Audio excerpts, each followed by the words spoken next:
Good morning and happy Sunday. Thank you everyone. আজ আমাদের 100 subscribers complete হলো. I know it's a little step but we are really happy about it. আমরা আরও improve করার চেষ্টা করব আর তার জন্য তোমাদের সাপোর্ট দরকার। এবার আসি আজকের ভিডিওতে। আমরা প্রায় দেখে থাকি রোদে বৃষ্টিতে প্লাস্টিক পটসের রং প্রায় চলে যায়, তাই সেই রকম এই একটা পট আর আজ আমরা মেকওভার করব।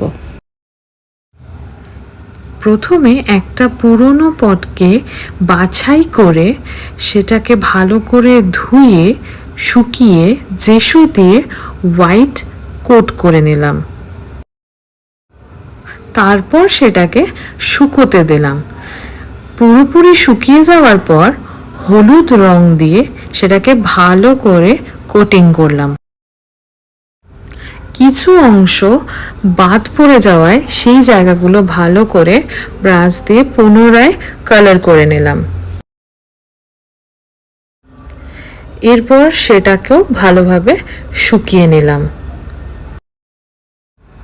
যেহেতু আমরা একটা ব্রাইট কালার চুজ করেছিলাম, সেহেতু আমরা একটা সাধারণ মধুবনীর বর্ডার চুজ করলাম।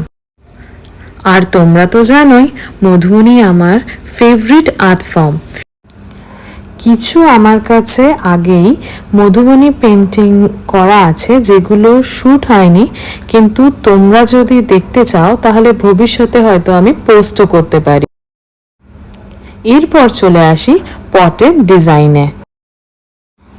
খুব ইজি এবং সিম্পল আর্টের ওপরেই আমি এটা ট্রাই করলাম, যেহেতু আমি প্লাস্টিক পট ফার্স্ট টাইম ট্রাই করছি।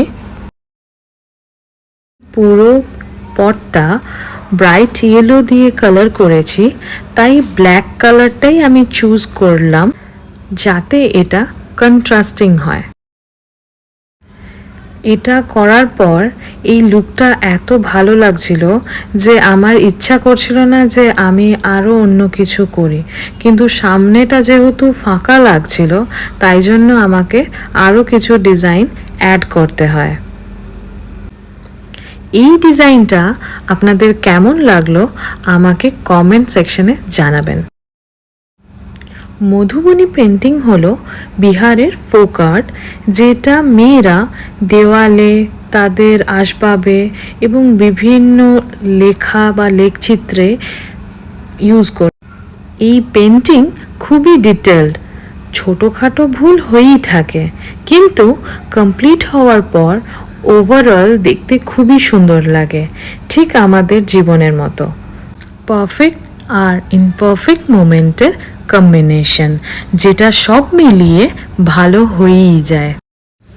যাই হোক, তারপর ভেতরের দিকটা এবং ওপরের দিকটা বাকি ছিল, সেটাকেও ভালো করে রং করে তার ওপর ডিজাইন করে কমপ্লিট করলাম।